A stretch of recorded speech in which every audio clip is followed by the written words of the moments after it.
मैंने आपसे अभी क्या बोला था? मैंने आपसे ये बोला था कि आधारभूत अनुपातिकता प्रमेय का विलोम कितने लोगों से बनता है ना? किसी का हाथ नहीं उठा, नहीं बनता। मैंने पूछा था, किसी का हाथ नहीं उठा, परंतु थोड़ा सा मैंने एक शब्द बोला कि दिलेरी से हाथ उठाइए, जब आप हाथ उठाओगे तभी तो बनेगा। ठीक है, तो इसके बाद भी देखना, कुछ लोगों ने अपने मन की जो है कि बन भी नहीं रहा और हाथ भी नहीं उठाना चाहते, परंतु जब एक दो लड़की हाथ उठाना चालू करें बिल्कुल दिलेरी से कि सर हमसे नहीं बन रहा, तो फिर एक के साथ जो देख करके दूसरा, दूसरे को देख करके तीसरा। और बच्चे लोग क्या होता मालूम है, आप लोग जब हाथ उठा रहे हो ना तो आगे नहीं देखते, पीछे देखते हो आप लोग कि कौन हाथ उठा रहा कौन नहीं उठा रहा, क्योंकि इसके पहले कोई हाथ नहीं उठाया था। ठीक है, तो किसी के हाथ नहीं उठे थे आगे वाले के, और जब पीछे वाले ने हाथ उठाया तो उनने पीछे लौट के देखा तो आगे वाले भी हाथ उठाए।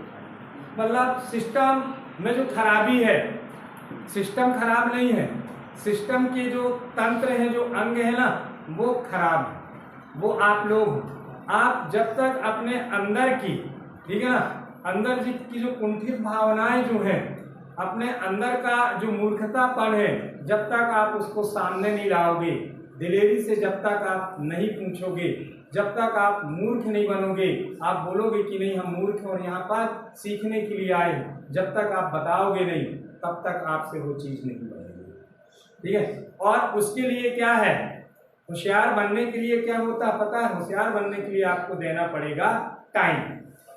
टाइम बार बार मैं बोलता हूँ, हर जगह टाइम का ही खेल होता है, समय का ही खेल होता है। आप बड़े बड़े नेता लोगों को देख लीजिए, बड़े बड़े आईपीएस अधिकारियों को देख लीजिए, आप बड़े बड़े आईएएस ऑफिसर को देख लीजिए आप, या एक किसान को भी देखना। एक किसान भी टाइम का बहुत ज्यादा क्या रहता है, पंक्चुअल रहता है। टाइम पे उठता है, वो टाइम पे वो जाता है, फील्ड जाता है, और टाइम पे आता है, टाइम पे आराम करता है, और टाइम से फिर से खेत के लिए बाहर निकलता है। अधिकारियों का शेड्यूल बना रहता है कि हमको इतने टाइम उठना। आप सोचते हो कि कोई कलेक्टर बन गया तो 9 बजे दिन में उठता होगा आराम से, क्योंकि उसकी लाइफ बहुत आराम की लाइफ है ना। लग्जरी गाड़ी से नेता लोग चलते हैं, लग्जरी गाड़ी से आईपीएस अधिकारी, आईएएस अधिकारी चलते हैं, पूरी टीम, पूरा उनका क्या रहता है, दस्ता उनके साथ चलता है। तो अपने को ऐसा लगता है कि इनकी लाइफ क्या है, बहुत आराम की लाइफ है। परंतु जो जितना पद में बड़ा है, आया समझ में, और जो जनता को संभाल रहा है उसके पास टाइम नहीं है। आप प्रधानमंत्री का कभी इंटरव्यू पढ़ के देखना, आप आईपीएस अधिकारियों के इंटरव्यू पढ़ के देखना पत्रिका में, आप है ना आईएएस अधिकारी का इंटरव्यू पढ़ के देख लीजिए आप कि वो कितना टाइम देते हैं। 24 घंटे में 18 घंटे उनकी मेहनत रहती है, 18 घंटे वर्क करते हैं। उनको पूरा शेड्यूल रहता है कि हमको 4 बजे 4 घंटे सोना है, 4 बजे उठना है, इतने बजे हमको वॉकिंग में जाना है, इतने बजे हमको ये करना है, इतने बजे हमको नाश्ता लेना है, इतने बजे हमको फलानी जगह जाना, वहां का फील्ड संभालना है, इतने बजे वहां से आना। बिल्कुल एक एक मिनट का शेड्यूल बना रहता है। तब वे व्यक्ति जो होते हैं सफल होते हैं। ऐसे नहीं हो जाता है इतने बड़े देश को या इतने बड़े शासन को चलाने के लिए, ऐसा नहीं है कि टाइम का दुरुपयोग हो। आया समझ? वक्त चाहिए, और वो वक्त यदि आपने अभी से वो आदत यदि वक्त की यदि आपने बना लिया, वक्त को बचाना यदि आपने सीख लिया, वक्त को लगाना यदि आपने सीख लिया, सही जगह पे लगाना यदि आपने सीख लिया, मैं गारंटी दे रहा हूं कि आपकी लाइफ बन जाएगी।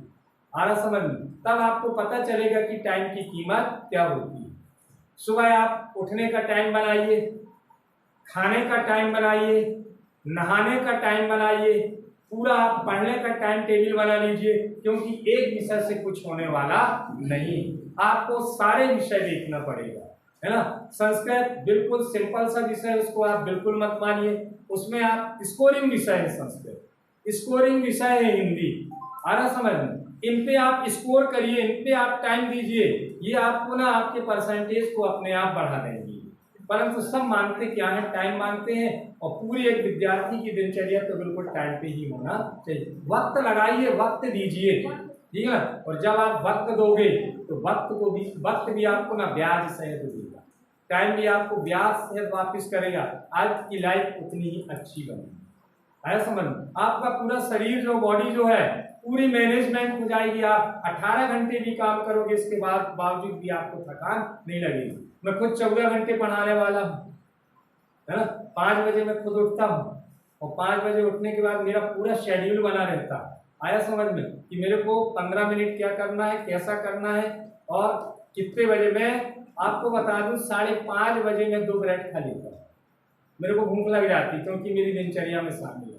इसके बाद मैं चाय पीता और इसके बाद मैं 6 बजने को 10 मिनट रहते ही क्लास पे आ जाता हूँ। ये डेली का टाइम है, कोई बच्चा आज तक मेरे को उठाया नहीं होता हूँ, ये लेट नहीं हुई। 6:10 में आता हूँ, 10 मिनट बच्चों का इंतजार करता हूँ, बच्चे आते हैं 6 से 10 बजे, 4 घंटे कंटिन्यू पढ़ाता हूँ, खड़े होकर के पढ़ाता हूँ, बैठ के नहीं पढ़ाता, ठीक है ना। और इसके बाद देखना आधा घंटा का टाइम है, वो अंजलि लोग देखते हैं, आधा घंटा के टाइम में मेरा नहाना होता है और मेरा खाना होता है। 15 मिनट में नहाना है और 15 मिनट में मेरा खाना है और आधा घंटे 10:30 बजे में रवाना हो जाता है। स्कूल में पढ़ाई का काम है, कम से कम 2 घंटे 2.5 घंटे मेरा स्कूल में पढ़ाने का काम रहता है, बाकी अन्य कार्य करने का भी रहता है, कागजी कार्रवाई भी रहती है, ऑफिस के भी कार्य रहते हैं।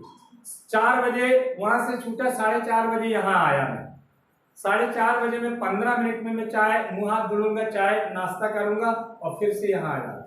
अब यहाँ से मैं कंटिन्यू कितने बजे तक पढ़ाऊंगा, 7 बजे जाकर के 7 बजे फ्री होगा।